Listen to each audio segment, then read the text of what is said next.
En la tele se cambió, el que antes nos decían ABCD, EF, vía aérea. Ahora ya no, nos dicen que hagamos stop de bleed, que es control hemorrágico. ¿De qué manera? De manera comprensiva, puede ser empaquetamiento, y inmediatamente, paralelamente, es decir, control de vía aérea. ¿Ya? Lo que dicen. Pero, ¿qué es lo que haces en realidad cuando vas a un paciente emergente? El paciente llega inmediatamente entra a la camilla de shock trauma, inmediatamente se pone el monitor con funciones vitales, saturación, frecuencia cardíaca, frecuencia respiratoria, ese es el monitoreo que hace inmediatamente, y lo tiene que trabajar un equipo multidisciplinario. Usualmente, si está el cirujano, usualmente depende del hospital, lo pueden dejar un emergenciólogo o el cirujano en caso que sea una unidad que todo es común. Entonces, en ese momento se le coloca la vía, como dice su compañera, se le puede colocar, se le asegura la vía aérea, que es lo que nos va a salvar la vida. Comienza a hacer la revisión primaria, la evaluación primaria, y va a hacer todos los daños generados. Lo que es la interconsulta al traumatólogo, primero tienes que ver qué cosas tiene tu paciente, y en la evaluación es lo que va a ir dando cada uno. Y hay exámenes marcadores que van a ser rápidos. ¿Por qué? Porque si tienes un tramo abdominal cerrado, por vaso o por hígado, el paciente se te puede morir en 10 a 15 minutos, hasta mínimo. Tú no sabes el tiempo que el paciente ha demorado en llegar. Entonces ese paciente quizás llega, le sacas un AGA, un ECOFAC, de su compañera, asegurando la vía aérea y sube inmediatamente a sala de operación activando la caja de hemorragia. Entonces en 10 minutos ya estás en sala de operación, operándolo, haciendo la laparotomía exploratoria y viendo dónde está el daño, sin control de daño en el primero. Imagínate que es un baleado, imagínate que es un acuchillado, hay que ver la zona, la distancia y todo. Eso se va a tratar la clase. Para empezar, el trauma es un problema de salud pública por diferentes motivos. Lo principal, el accidente de tránsito. Ustedes han visto que en el Perú, en todas las carreteras, lo que más llega a un hospital público, sobre todo, es los accidentes de tránsito. Todos los días llegan atropellados en diferentes tipos de vehículos, tanto motorizados, de vehículos, de bicicletas, de todo tipo. Pero el accidente de tránsito va a encabezar las primeras causas de trauma. Inclusive epidemiológicamente está comprobado eso. Es más, es lo que depende a la gravedad de la lesión, va a generar esto mayor aporte inclusive subsidiado por el Estado y por un montón de cosas. Por el traumatizado, el riesgo vital puede ser de diferentes tipos. No solamente un traumatizado puede ser por accidente de tránsito, también puede ser por una caída, por una lesión, agresión por terceros, agresión por arma blanca, agresión por arma de fuego. Inclusive en traumas se consigue inclusive hasta una mordedura de perro con heridas cortantes pero masivas que llegan. Distribución de muerte, lesión. Los primeros segundos que te puede generar esto, puede generar apnea debido a una lesión cerebral grave, de médula espinal, TBM, o una rotura de corazón de la aorta u otro vaso sanguíneo. Hay estigmas que te pueden generar eso, que te puedes verlo inmediatamente. Minutos y horas, puede ser que tengan metales subdurales, en cabeza, epidurales, o hemoneumotoras, roturas de vasos, laceraciones de hígado, fracturas de pelvis, múltiples otras lesiones asociadas con pérdida de sangre significativa. Varios días o semanas que el paciente esté en una unidad de UCI, shock trauma, y eso se va a ir deteriorando con el tiempo. Yo tengo una anécdota bien clara de minutos y varias horas. Llega un paciente en la emergencia, 3 pacientes por un mototaxi, con un vehículo directo a colisión. Genera un golpe intenso, 2 de ellos ingresan a sala de operaciones para operarse, porque le vieron emergencia, y la que ingresó caminando, hablando por celular, pidiendo ahí, apuntando a sus autoridades que había un accidente y todo, esa se murió. ¿Por qué? Porque tenía un trauma abdominal cerrado. Y como le vieron que estaba caminando, conversando con celular, le dijeron, ya señores, no moleste, esperen más allá. No le hicieron caso, nunca le pusieron monitor, nunca le pusieron funciones vitales, y ese paciente cuando se descompensó ya había tenido un trauma masivo, el vaso, el hígado, y se murió inmediatamente. No tuvo chance ni siquiera de entrar a sala de operaciones. O sea, lo primero que tenemos que ver es tarea hemodinámica. ¿Cómo está el paciente? Desde ahí parte todo. Porque uno piensa, no, oye, le pido una tomografía, le pido esto, le pido el otro, le pido esto. Pero imagínense que esté en un centro de salud o o una unidad donde no tengan nada, solamente tengan un monitor. Esa situación. Y eso es lo que ustedes van a poder decir. Bacán los que puedan conseguir un trabajo en un hospital 3-1. Pero si están en un hospital 2-1, 2-2, y a veces tienen carencias, sobre todo con algunos MINSAs, y están en provincias, zonas alejadas, son donde van a contar con un monitor, hemograma hematocrito, examen de orina y cosas muy puntuales. Y ecografía solamente en turnos 2 veces por semana o en el día, y no en las noches. Por eso, paciente que ingresa, inmediatamente monitor. ¿Para qué? Ver funciones vitales, ver cómo está el punto hemodinámico. Si hay un cambio de hemodinámica, tanto taquicardia como presión arterial, ver la frecuencia cardíaca y la presión arterial. Si hay porque es un paciente que ingresa con hipotensión y taquicardia, ¿qué estás pensando? Que hay pérdida sanguínea. Si un paciente que está desaturando, está bajando la saturación y ha tenido una contusión en tórax, ¿en qué está pensando? Un trauma torácico. Entonces, de ahí hay que ir hablando. Pero nuestro organismo es tan maravilloso que también tiende a compensar esas cosas. Puede haber pérdidas que son compensatorias. Justo había una chilena que hizo un trabajo de investigación hace 2 años en la Sociedad Americana de Trauma, el cual hablaba de la superposición hemodinámica que podía generar en pacientes con trauma y solamente viendo con estabilidad hemodinámica al paciente. Por eso que tiene que ser un control muy severo, muy detallado, inclusive supervisado para poder ver eso. Mucho depende también de la presión clínica, de cómo está el paciente. Nosotros nos vamos a basar bastante en los parámetros. Tanto puede ser como 9 cuadrantes, el cual nos vamos a nosotros poder dirigir de acuerdo a los cuadrantes anatómicamente, dónde están ubicados esos cuadrantes, dónde están los daños, las lesiones, o las 4 zonas, por tanto pueden ser dorsales, abdominales o los flancos, ¿no? Que también es válido. Y también lo podemos dirigir tanto anterior como posterior. Tenemos mecanismos de trauma, tanto como el cerrado y penetrante, tanto arma blanda como arma de fuego, que son totalmente diferentes. ¿O ustedes creen que es igual un paciente que de repente por agresión por terceros se tiene un cuchillo, algo muy pequeño, corto en el abdomen, o que venga y te tiene un balazo? No es lo mismo, ¿no?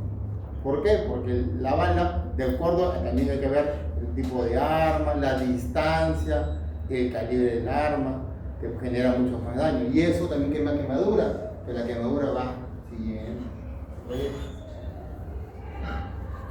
Más frecuente el cerrado. Usualmente hay que tener mucho criterio, hay que ver las funciones vitales y las pruebas complementarias, el cual se puede ir observando y de acuerdo al deterioro que puede generar o de acuerdo a los exámenes y cómo llega hemodinámicamente podemos tener las pruebas. Recordad que en el trauma cerrado podían generar órganos más frecuentes, tanto el hígado como el vaso, que pueden generar daños muy grandes, ¿no? Y también la parte como tórax, ¿no? Que también puede generar. Y el penetrante, que inclusive es de mayor incidencia, acuérdense de eso, mayor incremento. Lo primero que va a generar pues una lesión puntiforme o laceraciones en asas de la adelante. También puede ser hepática, también puede ser dorsal. Pero hay que ver el tipo de trayectoria. En tramo cerrado, tenemos que ver mucho el impacto directo, series de aceleración en caso de accidentes de alta velocidad. Distinto, un vehículo que está yendo a 40 km por hora, la colisión de daño que va a generarle al sujeto el cual ha accidentado, a uno que esté a 100 a 120. ¿Por qué? Porque va a generar mucho más daño y mucho más trauma. Inclusive diferentes en las posiciones, diferentes el que conduce la lesión que el conductor, diferentes son los pasajeros, diferentes el peatón. Todos generan daños diferentes. Usualmente el conductor puede generar 2 cosas. Si es frontal el daño, puede generar un trauma torácico. ¿Por qué? Por el timón. Si es lateral, a veces los conductores tienen que hacer esto o hacer esto, y el que se daña es el pasajero. Y los lados que se va a dañar usualmente va a ser el lado derecho. ¿Qué cosa tenemos en el derecho? El hígado. Hace síntesis del colon, las piernas, fracturas de cadera,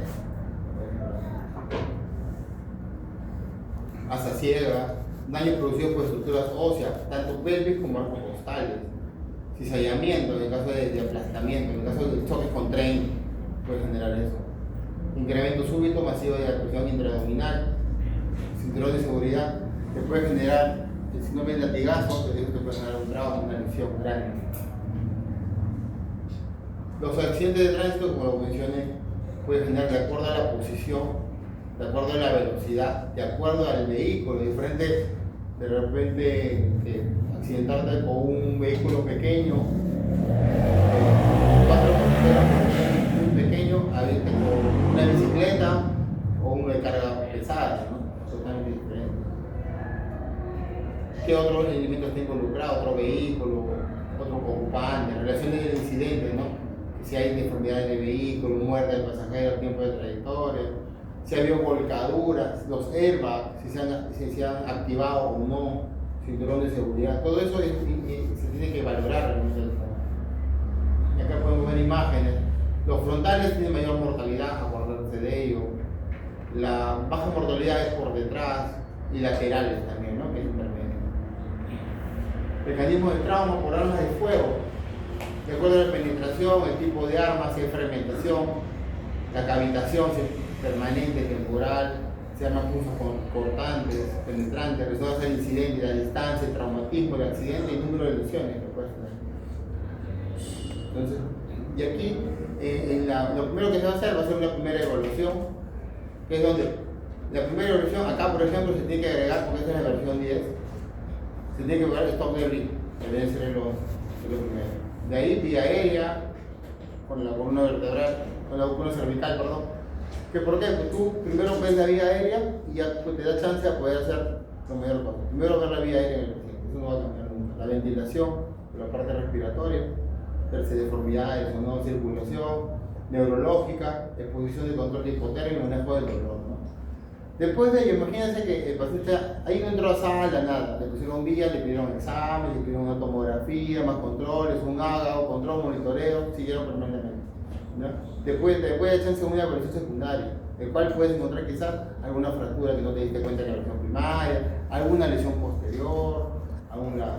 Ahora, en la evaluación primaria, no olvidar esto, cuando uno evalúa el paciente, tiene que evaluar también la parte posterior, ¿no? Usualmente uno con ayuda tiene que voltear al paciente, tanto derecha como izquierda, inclusive de acuerdo a la gravedad de la lesión, tiene que ser inclusive ver la parte, si es mujer, la zona genital o el tacto rectal, si es varón, el tacto rectal y las zonas genitales, porque muchas veces no lo descubre totalmente y encuentras lesiones en ese tipo de zonas. A mí me ha tocado un paciente, mujer, en la época de pandemia, había un montón de extranjeros que habían llegado a Perú, que estaban acá, y se tiraron un balazo, nosotros no encontrábamos la lesión, y donde estaba la vulva, la bala le había caído en esa zona. ¿Ya? Y no mostraba sangrado, pero había una entrada y una salida en la zona genital femenina. Entonces, no se habían dado cuenta, nos dimos cuenta después de 2 horas, porque no lo habían, escribimos en Resi en ese momento, y después cuando evaluamos, porque ella decía que le dolía, cuando evaluamos encontramos ellos, ¿no? Pero no solamente era manejo conservador porque no había generado daño. El tratamiento definitivo se puede que entrar a sal o no, y evaluación del manejo terciario. Es un paciente que ya lo operaron, que ya pasó por la evaluación primaria, secundaria, ya está de repente en una sala de hospitalización o en UCI. Pasas la visita al día siguiente o te das cuenta a los 2 días y te das cuenta que tiene una fractura o una lesión en una zona donde no te habías dado cuenta ni en la primaria ni en la secundaria. Suele pasar. ¿Qué te dicen ahora? Lo primero que se tiene que hacer es stop de bridge, evaluación inicial, control hemorrágico. ¿Qué vendría a ser esto? Si llega un paciente con sangrado, muy aparte de la vía aérea, inmediatamente tú le puedes poner una gasa de diferentes tipos. Le pones una gasa compresiva y le pones un vendaje, o le puedes poner gasas como empaquetamiento, o lo que tengas, una gasa hasta que pare el sangrado y lo vendas, o hacer un torniquete. Eso es todo. Y después haces tu ABCD. El equipo de trauma tiene que estar valorando todo esto. En la evaluación inicial hay que ver también los estigmas que pueden generar en diferentes partes del cuerpo. El cinturón de seguridad que puede generar este tipo de lesiones, o periumbilicales, equimosis periumbilical franca, o ese tipo de lesiones, ¿no? Como podemos ver acá en ojo, ¿no? Un paciente equimótico, ¿no? ¿Qué otra cosa también es importante aquí? Al momento que llega el paciente es preguntar cuánto han encontrado a la personal que ha traído de sangre en el entorno. ¿Por qué? Porque más o menos te da una idea, al menos aproximadamente, te puede decir 2 polos mojados, o de repente había como 1 litro, a veces te refieres, ¿no? A veces muy poco, cantidad solamente, se dicen 200, 100, un poquito. ¿Por qué? Porque hay que más o menos saber la pérdida que tiene el paciente para poder reponer lo del volumen, ¿no? Es muy relativo, pero te puede ser como un dato para el falla clínica. También tenemos que valorar el nivel de conciencia, la función vital de presión arterial, no capilar, el pulso, características de piel, la palidez, el tetérico, si han encontrado otro tipo, ¿no?, de características, pálido.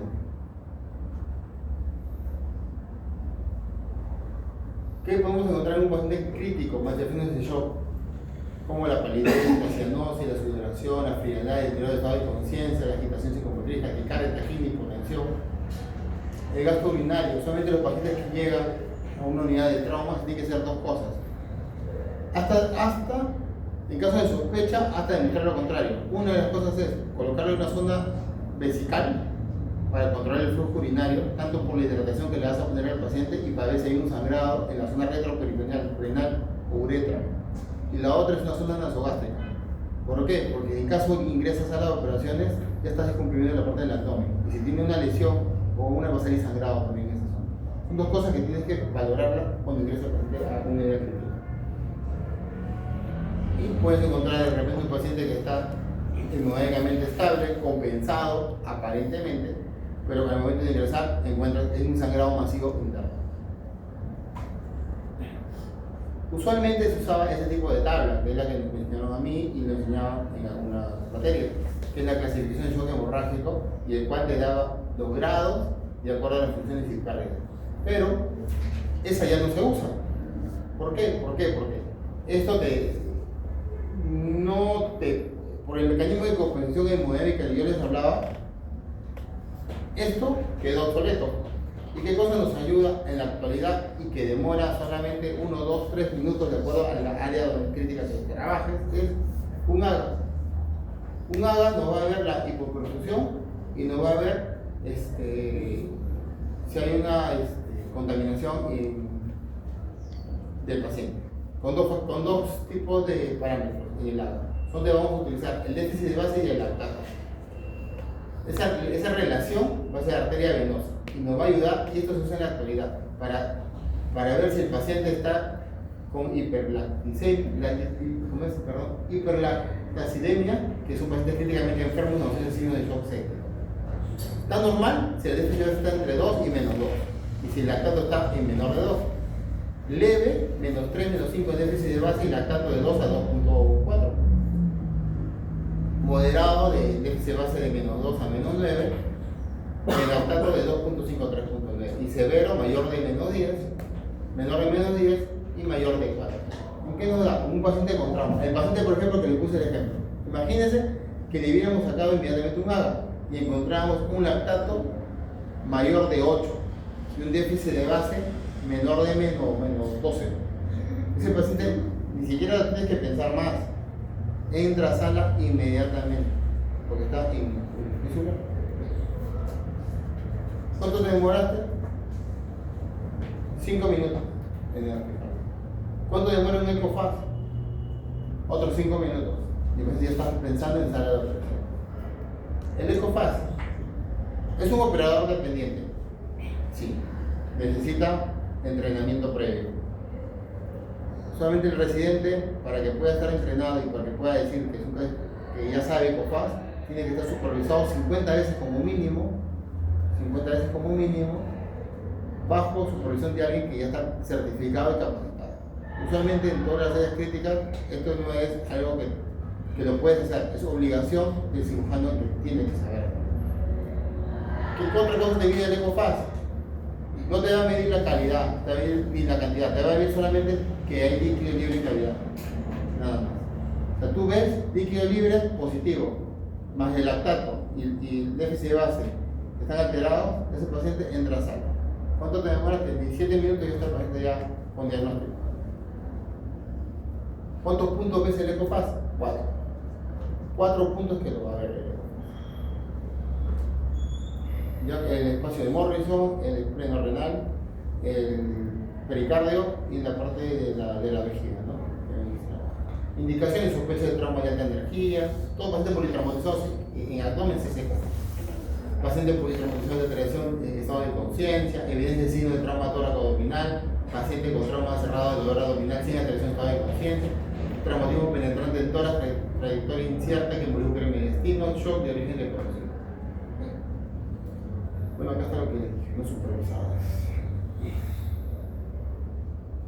Puntos referenciales de ECOFAS, y lo de arriba es el IFAS, que es para ver tórax, que ve en las ventanas de la pericárdicas, del cual tú puedes también ver si hay una hemorragia torácica. Paciente por descompresión, ¿cuál es la secuencia? Primero, detener la hemorragia, stop de vida. Compresión externa, balón hidrostático, puede ser, vendaje pélvico, cirugía temprana, angioembolización. Segundo, determinar inestabilidad hemodinamicas y identificar síndrome de estrangulación. Pulso, son las funciones vitales. Tercero, y acuérdense de eso, 2 vías periféricas, calibre 14-16. Solamente les pongo esa pregunta y todavía se los digo, y siempre ponen, no sé por qué ponen otros números. Todavía se los digo, pero acuérdense de esto: 2 vías periféricas, 14-16 de grueso calibre, pliegues vía también se puede hacer vía intraósea. Toma de muestras, lo mínimo que se debe tener el paciente es hemoglobina, hematocrito y grupo de factor. Es lo mínimo. Si te da chance, le puedes pedir, y con eso puede entrar a sala, es un AGA. Y si te da chance, lo vas pidiendo, y mientras estás operando, ya te van dando los resultados. Fluidoterapia normotérmica, soluciones tibias, volumen limitado de cristaloides, verificar respuesta de revisión. En realidad, ¿qué te dice el ATLS? Que le tienes que pasar cualquier. Lo ideal es sangre. Lo ideal. Que le pases sangre, plaquetas, plasma, no es lo que es. Pero depende de donde estés, que le pases un fluido, como es, no estamos condenando. Estás resolviendo volumen. Y la evaluación intrusiva, que es el FAS. Acuérdense de esta tablita. Estos son lo correcto que se debe hacer. El manejo, la vía periférica, donde se acomode, donde puede dar. No pueden ser proximales con distales. Y esas cosas pasan. Por ejemplo, ayer hemos estado con los chicos de guardia, de mi grupo, y entramos a un prolapso rectal. Y el paciente estaba de espaldas. Y lo mandamos a sacar, saquen el cajero, porque iban a ponerse el cajero. Y dijeron, tenían que sacarlos de espaldas. Nunca habían sacado. Pero cosas así es donde tú te das cuenta que es importante que vayan unidades de emergencia y que tengan ya conocimientos previos de emergencia. Por eso yo les digo, si tienen oportunidad de decir a sus docentes, si pueden a una guardia hospitalaria, si pueden ser parte de la guardia, no unas cuantas horas, de repente quedarse una guardia completa, porque ahí es donde llegan los casos críticos, llegan baleados, acuchillados, diferentes tipos de patologías, y pueden valorar cómo se maneja una emergencia. En realidad, inclusive perder el miedo a una sutura simple, a cosas tan básicas que ustedes lo van a ver, y ahí les falta 2 años, ¿no? 2 años van a ser internos, y la competencia que ustedes van a tener no van a estar juntos, van a estar con otras universidades, y ahí es donde se miden quién está mayor preparado y quién no. El manejo de respuesta a reanimación por líquido puede ser una respuesta satisfactoria, respuesta transitoria, una respuesta insatisfactoria, ¿no? De acuerdo al tratamiento que uno le va dando. Puede ser satisfactoria, de repente da fluidos, compensa y el paciente va bien con todo negativo. Una transitoria, le da fluidos, compensa, pero disminuye, baja, tienes dudas, estás separando la tomografía y una satisfecha, a pesar que le pongo fluidos, baja. Estos dos son quirúrgicos, tanto la transitoria como la insatisfactoria. Acuérdense también de ello. ¿Qué es lo mínimo que haga en una unidad crítica? Que hay un quirófano 24 horas y un cirujano 24 horas, disponibilidad de imágenes, que, ausencia de otras lesiones intraabdominales, también sería legal, dispositivos de monitorización, como las máquinas de monitoreo, seguimiento y registro del paciente, en caso de requiera UCI, en caso también puedes pedir un tomógrafo, si ya no hay hemodiálisis de sangre. En traumas graves podemos tener hipovolemia de ingreso, TEC severos asociados, alta demanda en transfusiones, mucha sangre, más de 4 unidades, máximo 10, líquidos de cavidad que sea mayor de 300, por repente por ecofaz o por un dato, llega el momento de empezar el mando de ecografía, el radiólogo va, le hace su ecografía y encuentra 300, tiene que ingresar, porque hay un sangrado. Falla de infraestructura, a veces no cuentas con muchas cosas. ¿Qué haces? Refiere. Más bien una lesión intraabdominal, condiciones sociales del paciente.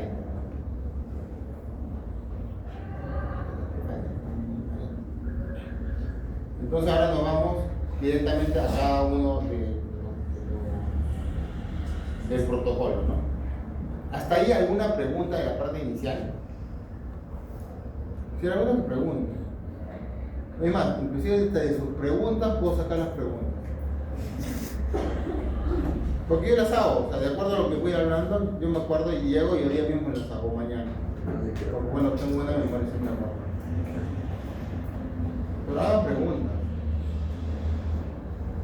¿Alguna pregunta? Pregunta del doctor, ¿y qué haría en este caso? O vieron un caso en el hospital donde están y ¿qué le parece el manejo que tuvieron? ¿O qué debieron hacer? ¿O qué no? Ya están en una semana, ¿no? Una semana, casi 2. ¿Alguna pregunta que tengan?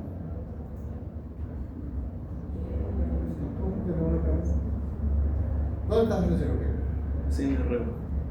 Ay, no es trauma.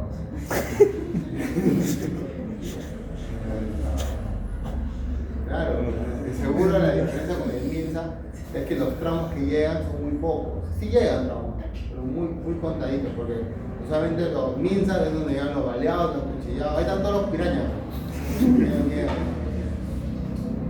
Ayer hemos tenido 2 baleados, ¿no? Sí. 2 baleados.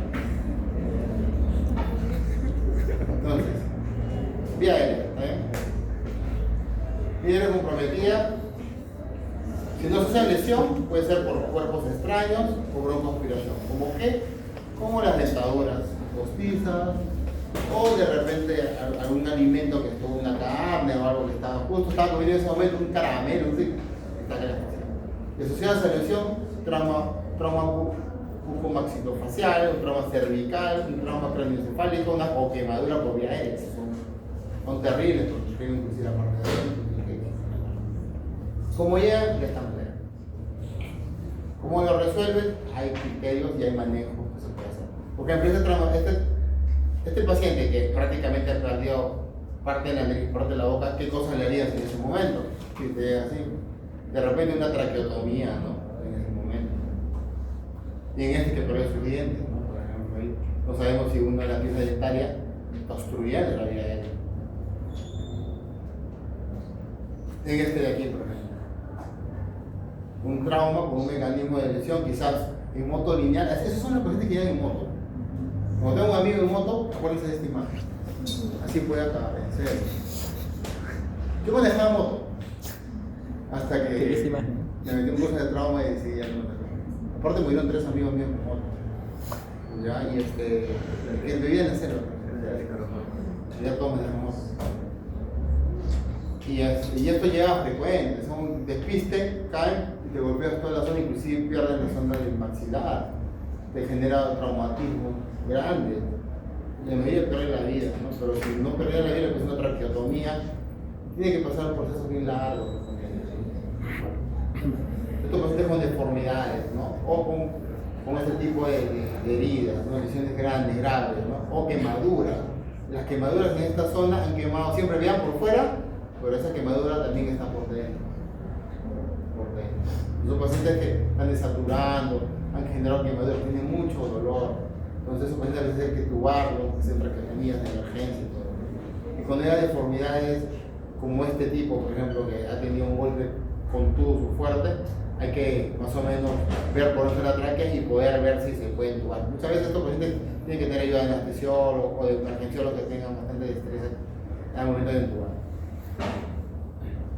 ¿Qué es lo primero que es? Evaluación de vía aérea traumática de terreno cervical, maniobras básicas de vía aérea, estabilización de columna cervical. Lo primerito es súper sencillo, que pueden ser entre 1 o 2 personas.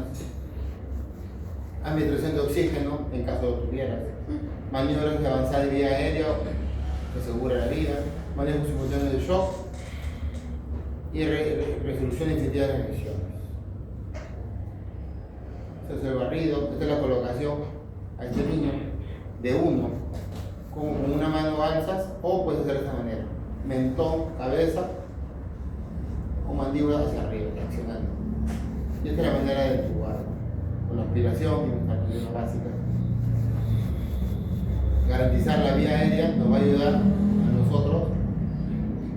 Utilidad: situación clínica de deterioro progresivo, paciente no colaborador, compromiso respiratorio ventilatorio, compromiso de oxigenación, estómago lleno. De la vía aérea, está tratando de entubarlo y esté vomitando alimentos, justo al comienzo su chaufa.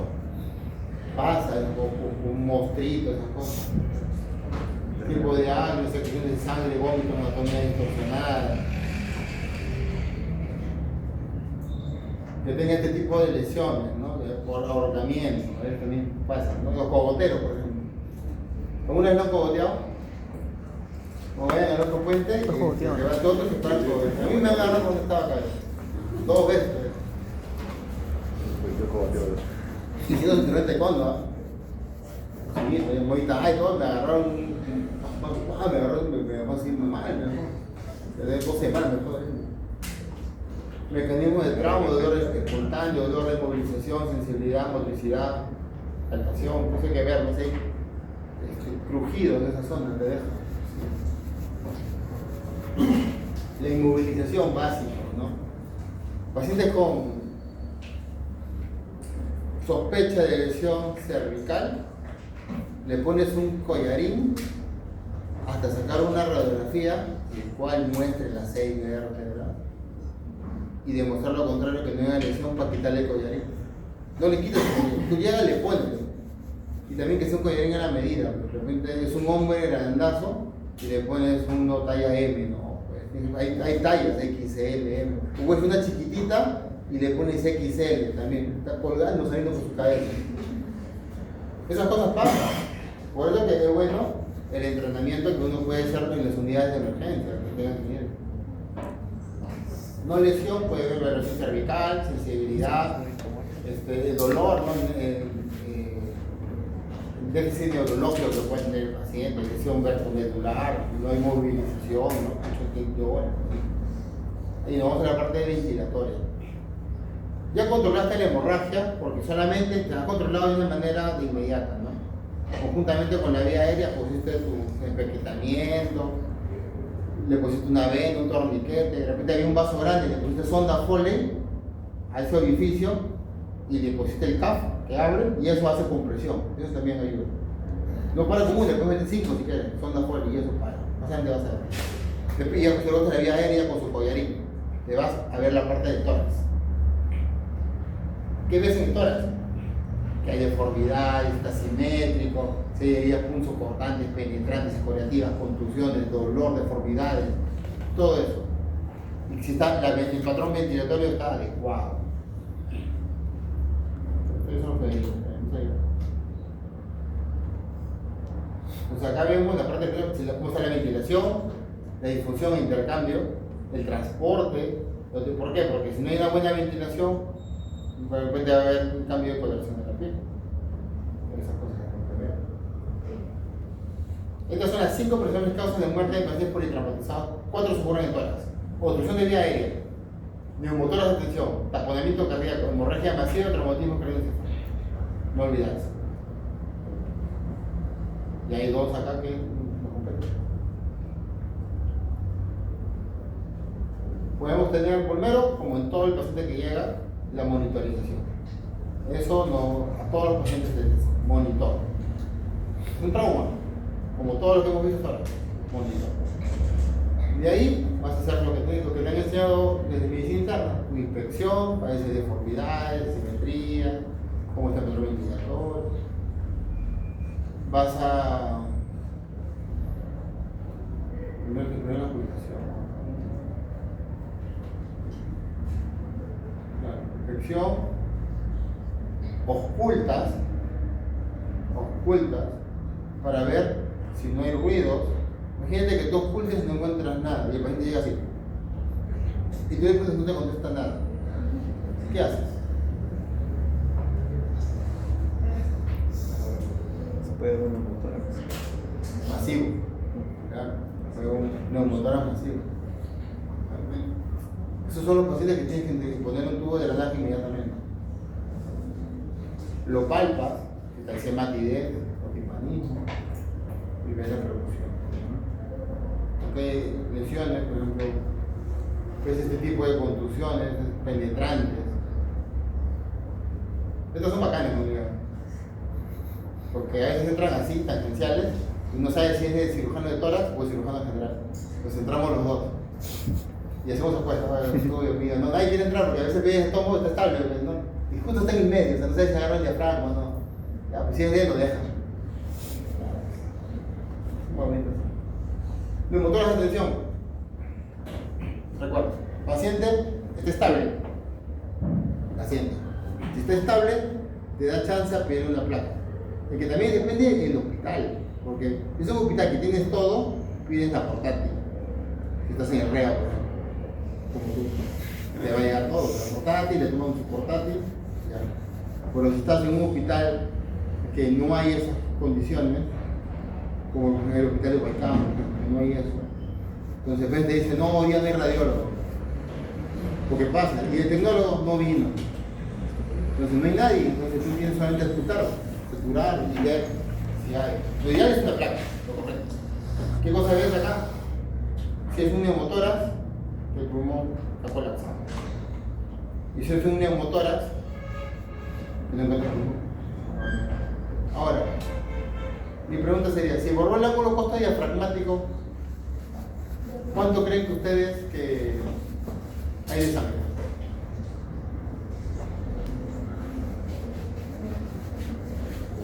O sea, encontraron una placa así. ¿Cómo? ¿Cuánto? De 250 a 300 mililitros.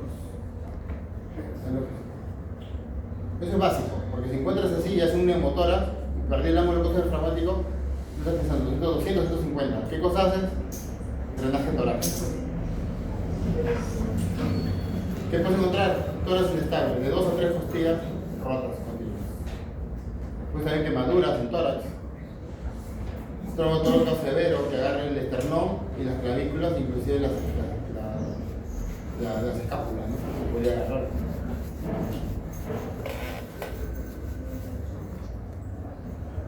Se me muy bien.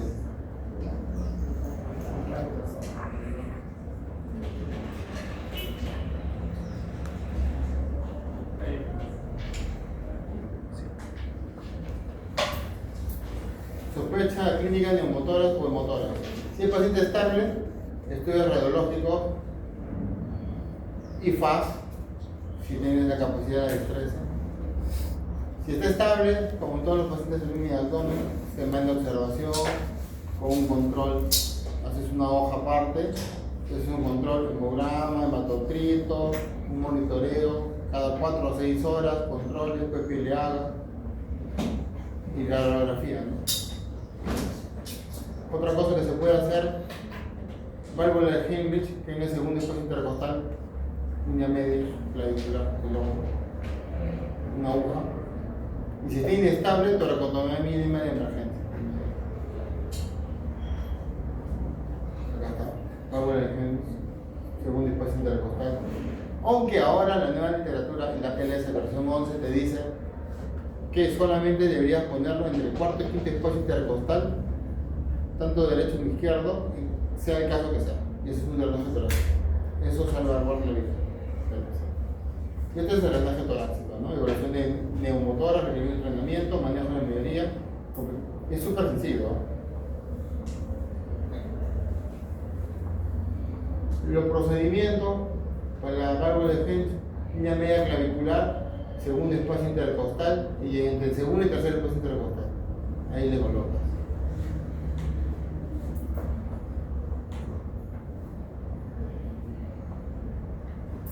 Y el drenaje torácico entre el cuarto y quinto espacio intercostal. ¿Por qué? Porque bypasea la arteria torácica. Es por eso se encuentra. Y se ha visto casos que va a poner un drenaje torácico y no está bien entrenado y te volaste la arteria torácica. Dije, ¿qué cosa generaste? Un trauma masivo y tienes que llevarle la emergencia a todas las cosas que entre. Aparte de lo que tenía, tiene también un trauma masivo que le generaste. Y eso llega. ¿Qué se pone? Lo más común, el drenaje torácico de tubo, de frasco, de vidrio, que tenemos los MINSA, la mayoría. Y el otro es el Pleurovac, que eso ya es mucho más moderno, viene ya preparado, que también tienen algunos MINSA, los más modernos o los que tienen mayor presupuesto y de salud. Pero usualmente tienen los dos, ambos. Porque hay tanta demanda en los hospitales que van a tener que preparar ambos, tienen que saber eso. Porque esto tiene como una... Es más, yo he trabajado en un hospital donde no había ni eso. No había se acabado, tenía 3 frascos y así se acababa. Se puede crear un artesanal con el cloruro que usas, solamente se ingenia, le haces un huequito a la tapita y le pones la sonda Nelaton hacia abajo, uno que llegue el agua y otro que salga. Y eso le pones el tubo de aspiración, tubo de aspiración y eso y entra como una zona rectal. Ese es tu drenaje torácico. Y funciona igual, ¿no? Bueno, se llena rápido nomás, ¿no? No te sirve, lo salvaste la vida, ¿no? Hasta que encuentres un tubo, ¿no? Todas pueden ser múltiples fracturas costales, trauma diafragmático, trauma esofágico, trauma traqueobronquial, trauma cardíaco y de grandes vasos. Llegamos a la parte hemorrágica. Como yo vuelvo a repetir, se hizo paralelamente, solamente el stop de bleed es el control de ese momento. Entonces, ¿cuál es lo más frecuente? Donde va a haber mayor sangrado, la pelvis, después el fémur, los huesos grandes, el húmero, la tibia, el peroné, y el arco costal, en ese orden. Hay mayor sangrado. Acá también hay que verlo, bueno, como en todos los casos, ¿no? El estado de conciencia, las funciones vitales, examinar al paciente, ver dónde hay mayor sangrado, sacarle un AGA, el cofasto, si no va a ayudar. Podemos ver taponamiento cardíaco, eso lo vemos en el ecofaz, hotel pericardio, si en caso fuese, eso es un pericardiocentesis para poder liberar eso. Tenemos que valorar cómo se encuentra la infección del paciente, si hay palidez, sudoración, frialdad, ¿no? Signos de shock, ¿no? Arritmia, hipotensión. Signos duros de lesión vasculares, eso acuérdense. Hemorragia sostenida, más o menos shock, ausencia de pulso distal, hematoma pulsátil, soplo frénico. Signos blancos, antecedentes de hemorragia, disminución del pulso distal, hematoma no pulsante y trayecto vascular próximo. En las fracturas de pelvis, que ya lo vieron ustedes cuando han hecho trauma, ¿no? Acortamiento, rotación de miembros inferiores, equimosis pélvico, sangrado mediaturinario, tacto rectal y hasta desangrado, hematoma perianal escrotal, maniobra de compresión, que tiene que hacer, ¿no? Hasta con 2 sábanas se puede cruzar y hasta pues no tienes ni nada, no tienes nada. Pasa. Frecuencia cardíaca, pero sobre presión arterial sistólica. Y esto te va a mandar un índice de shock en caso haya un desbalance total. Marcador clínico más sensible, unidad de triaje traumático, no disponible en monitorización y tecnología, no hay nada. Diversas modificaciones que pueden generar. Si no tienes nada, puedes tomar en su frecuencia cardíaca, presión arterial sistólica, pero el monitoreo es cada 15 a 20 minutos. Recordar que la clasificación de hemorrágico no se usa actualmente porque lo que usamos es el AGA, que nos va a ayudar tanto como el lactato, el exceso de déficit de base, ¿no? Ya lo hemos explicado.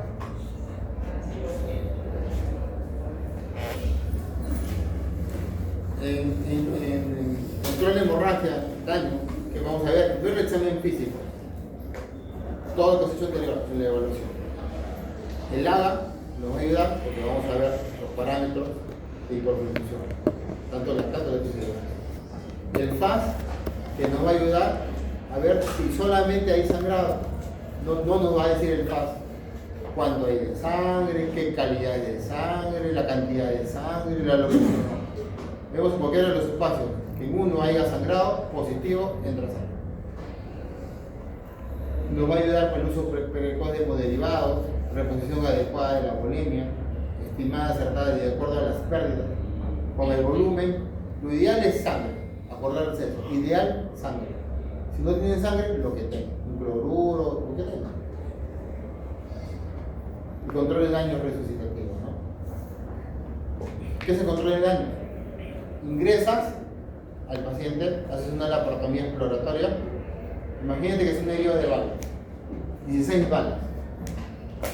¿Ya? ¿Qué pasa? Llegan así. Comienzas a sangrar, ves que el vaso lo han perforado, ya le sacas del vaso.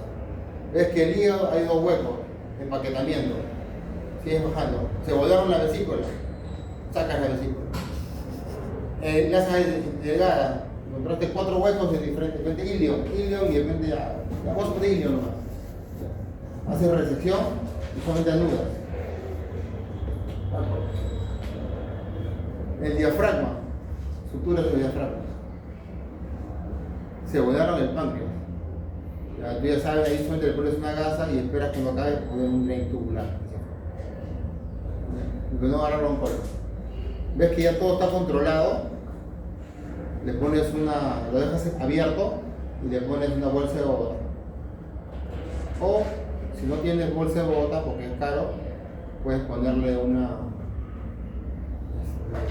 la bolsa colectora de orina, se corta, se pone abajo, se pone arriba y eso se apaga, se cosa. Y con eso puedes ver. ¿Para qué sirve eso? Para que solamente puedas visualizar si no hay secreción de grieve seroso. Imagínate que el día lo ves a las horas y eso hay sangrado. Es que hay algo más que no has visto. Imagínate que haya heces o fecaloideo. De repente es el colon, hay una perforación en el colon. Imagínate que esté amarillo, bilioso. Hay algo en la vía biliar. Y si está blanco, el páncreas. Entonces eso te ayuda a visualizar. ¿Cuándo se cierra el control de daño? En 48 horas. No olviden eso. 48 horas el paciente tiene que ingresar inmediatamente a sala de operaciones. Es lo correcto. Control de hemorragia. Primero, compresión externa. Segundo, empaquetamiento. Tercero, uso de torniquetes. Cuarto, balón hemostático como sondas Foley. Lo que les decía, sangra, el CAF que infla, eso puede hacer que haga presión en esa zona, hasta llevarlo a una unidad donde realmente lo puedan hacer. O el trasero presión. Acá está. En cara, en tórax, en miembro, en cuello. Las cantidades que sean necesarias para control de sangrado. Las fajas, una sábana, lo que tengas que puede estabilizar de un lado. Lo ideal sería una fijación externa. Pericardiocentesis tiene que estar adecuadamente entrenado para poder realizarlo. Preferencia de punción, apéndice sifoide, ángulo de punción 45 grados, sección de punción, punta de escápula o hombro izquierdo. No va a ser nada.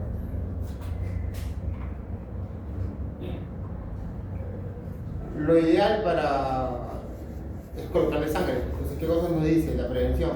Rápida identificación de estado de shock, sin control, fuente de hemorragia, angioten, que se puede reacción inmediata, cristaloides, hemoderivados, 1 de plaquetas, 1 de sangre, 1 de plasma, o 1 de plaquetas, 1 de sangre, 2 de plaquetas, también es ideal, eso es de hemoderivados. Otras cosas que pueden bajar el sangrado, ácido transámico o vasopresores. En el caso está muy descompensado el paciente. Como la adrenalina, ¿no? Que le pone el vasopresor. Que le pone ya cuando el paciente está. Su control de daños resucitativos. Nos va a ayudar. Protocolo de transfusión masiva, en caso de algunos lugares lo tienen. Se pone, en mi hospital, por ejemplo, pones un botón o llamas y viene una caja de transfusión masiva. Que solamente tiene 6 plaquetas, 6 plasmas frescos y 6 Entonces llegan inmediatamente y eso le va a pasar al paciente. Pero eso es un protocolo, para llegar a eso ha tenido que pasar años, ¿no? Consensos, un montón de cosas. Son sangres que a veces tú sabes la vida del paciente, pero después te das cuenta que el paciente es asegurado, el paciente es de la policía, o el paciente ni siquiera tiene documentos. Entonces es enemigo. Pero lo importante es salvar la vida, eso está contemplado.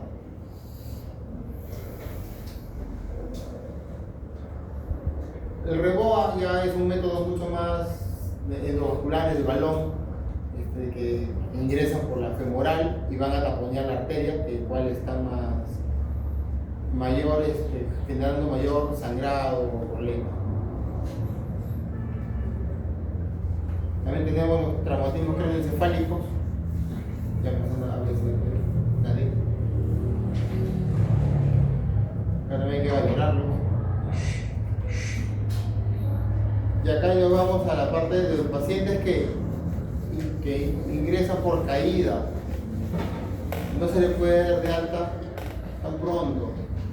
¿Por qué? Porque no sabemos cuál ha sido la gravedad de esa caída.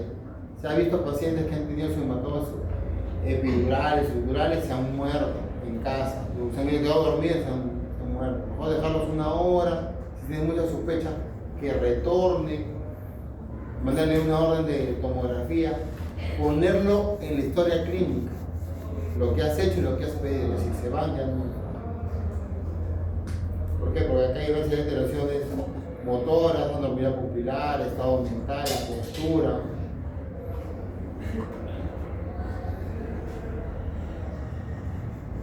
Tipo de hematoma puede ser epidural, subdural, puede ser una contusión, hemorrágico, intraparenquimatosas, subaracnoideas, lesiones difusas, lesión axonal, isquémica, hay una herniación cerebral también, puede ser por fractura de base de cráneo, tanto en base como en bóveda, ¿no? Tipo de hematomas por lesiones focales, subdurales, epidurales, intraparenquimatosas, hemorragias subaracnoideas, ¿no?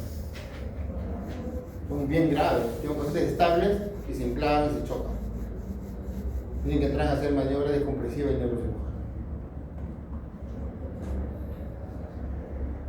Lesiones difusas tanto axonal o isquémica.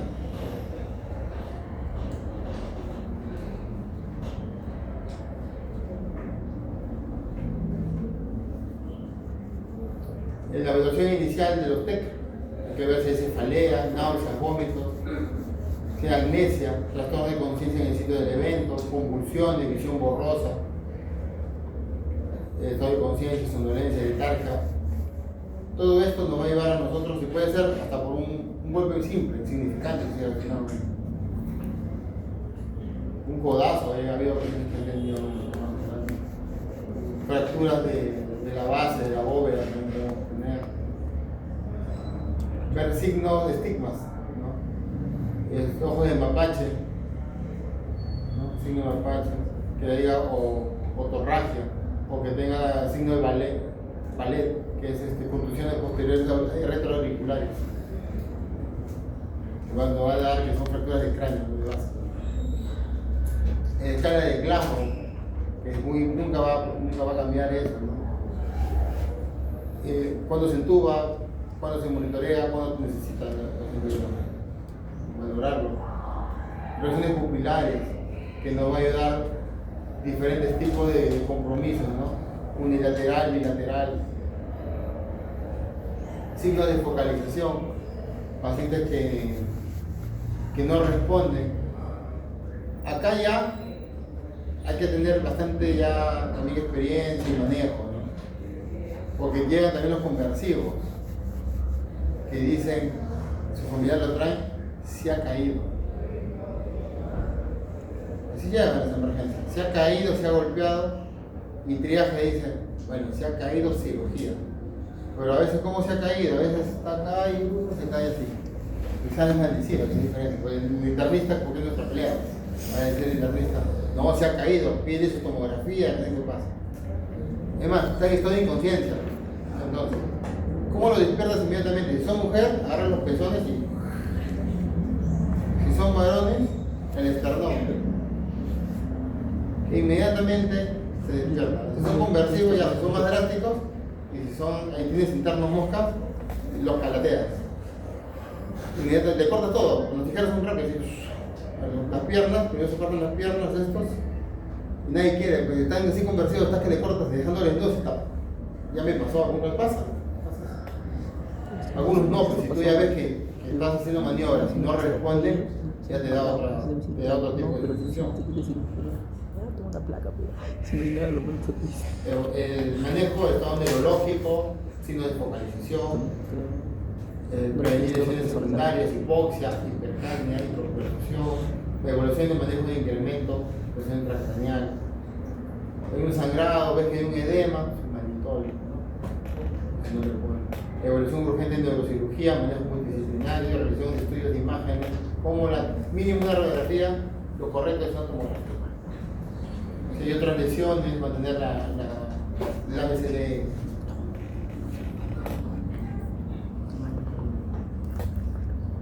Otra cosa, medidas antiedema cerebral. Esto es importante. La posición de la cabeza en 30 grados, control de temperatura, profilaxis de convulsiones. Y solamente le ponen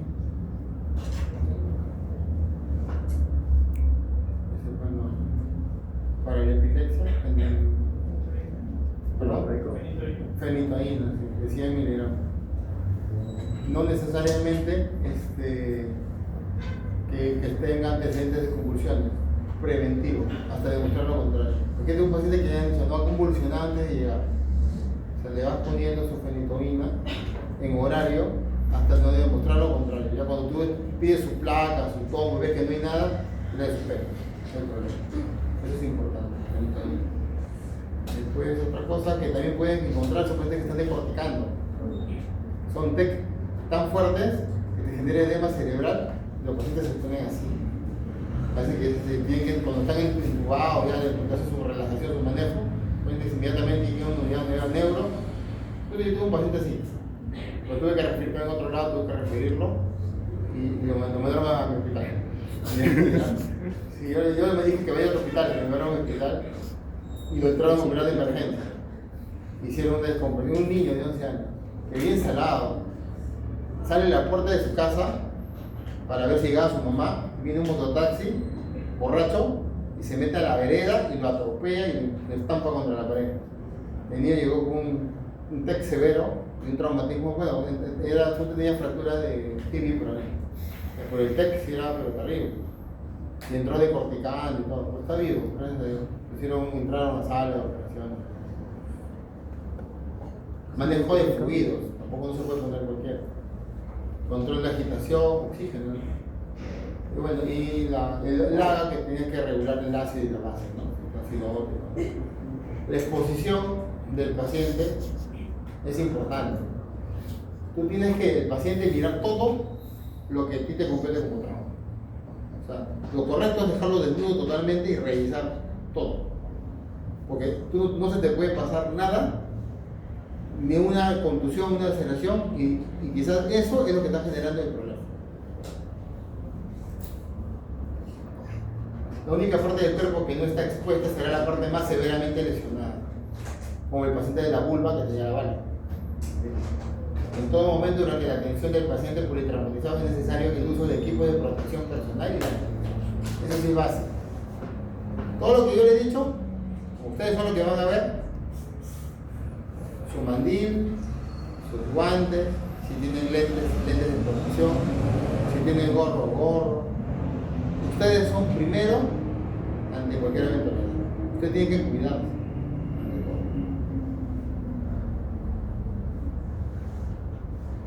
El paciente que revisaron todo y no revisaron la parte posterior. Por ahí alguien se le ocurrió, hay que ver la espalda y encontraron este tipo de lesión. Por eso es importante. ¿Cómo se saca la ropa? Las piernas con tijera, pantalones, laterales de los brazos y en el medio. Sale todo inmediatamente. Los cascos son entre dos personas. Las tijeras ideales son estas. Son súper cortantes y cortan inmediatamente. Les sugiero que se compren cuando vayan a ser internados. Esa es una.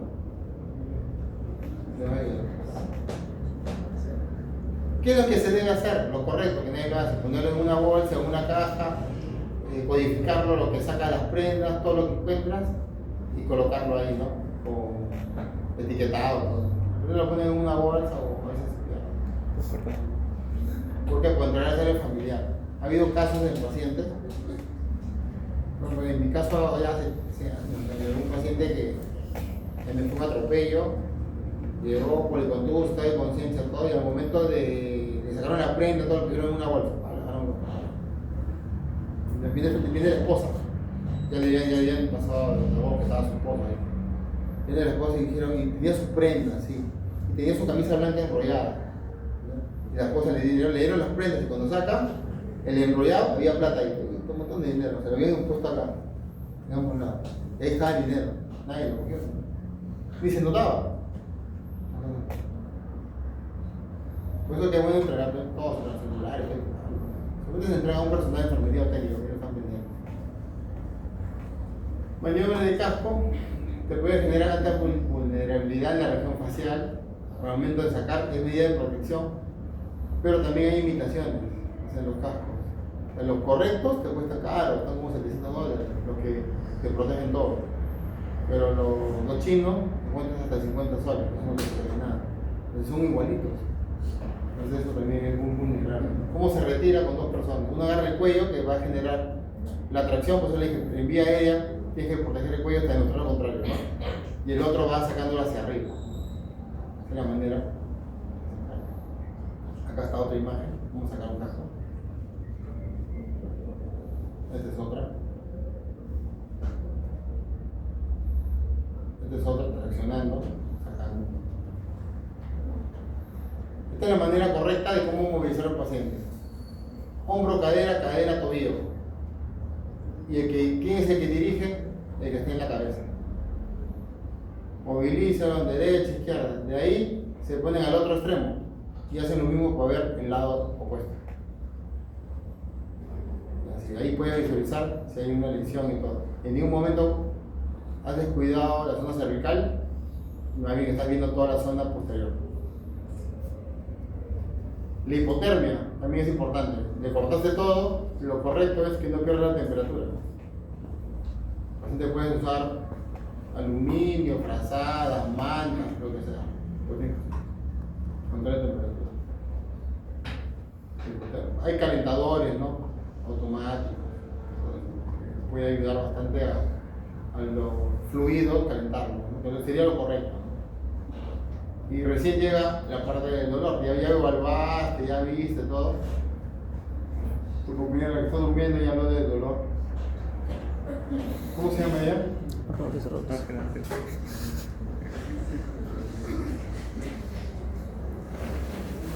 Ok, se lo une. Ahora, manejo de dolor. Preguntar primero. Al fondo se oculta. Primero preguntar si obviamente se tiene alguna alergia, ¿no? Algún medicamento. Imagínate que sea manejo de dolor, le pones un metamizol y ya sabes que aumenta. O le pones un diclofenaco y ya rico los años.